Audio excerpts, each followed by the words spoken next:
away in a hurry. This rave was being thrown in a huge, weird building called Pier 57, full of chemical fog and cigarette smoke. And other kinds of smoke, too. Glow sticks and bare flesh and sweat. It smelled like menthol and cigarettes, the musk of weed, and an indefinable tang that's all youth. Plus the smothered salt smell of sex in dark corners. There were enough hormones in here to fuel a rocket out to Orion.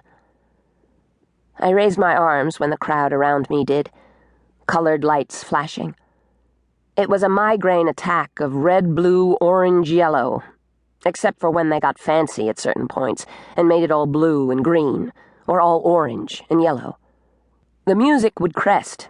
Then whoever was doing lights would flick off everything but the mirrored ball, a tiny bit of spots to make everything glitter, and the black lights to make lipstick and synthetic fabrics glow oddly. With the touch loose inside my head, just a little, not enough to drown me in a wash of sensation from every random stranger bumping against me, I drifted, letting my body slide through like a little fish in a bunch of water weeds. A minnow. Something too small to catch. At least, I hoped I was too small. Stick to the plan. Well, I was sticking to the plan. The problem with vampires is that they don't stick to plans. The first shard of hate, sharp and bright as an icicle under full sunlight, jabbed into my head. I kept moving, edging for the outside of the crowd.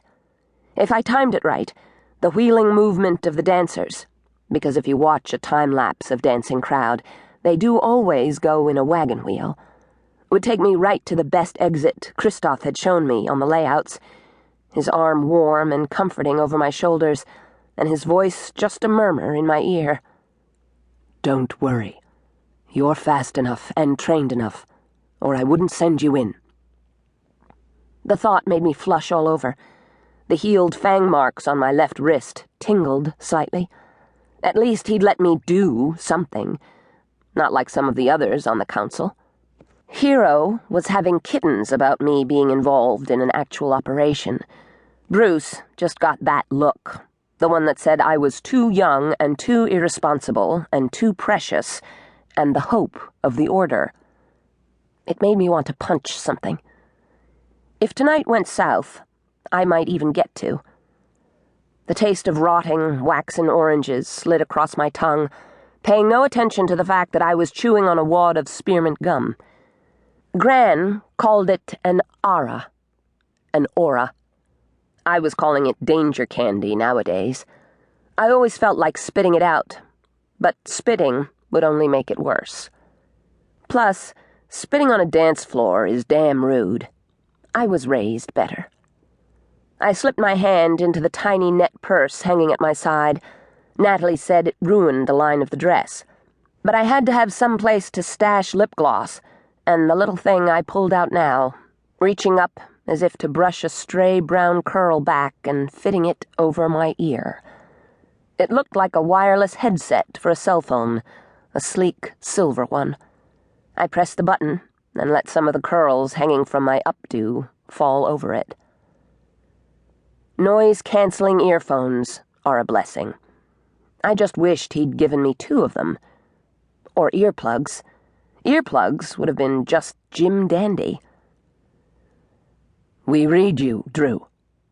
Christoph's voice, as crisp as if he was standing right next to me, overriding the attack of the music.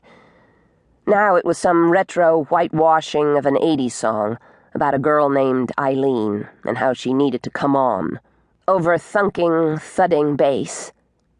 "We have a visual. Primary team, move in." This was, he'd told me, the most dangerous part. Before the other Jamfear infiltrated the building, while I was still dancing. I was just about to break free of the crowd and head for the exit, when another bright shard of hate lanced through my head. I drew back instinctively. The exit I'd been planning to take suddenly had a flicker of movement around it. Shit! I wasn't even aware I'd said it. "What?" Christoph didn't sound worried.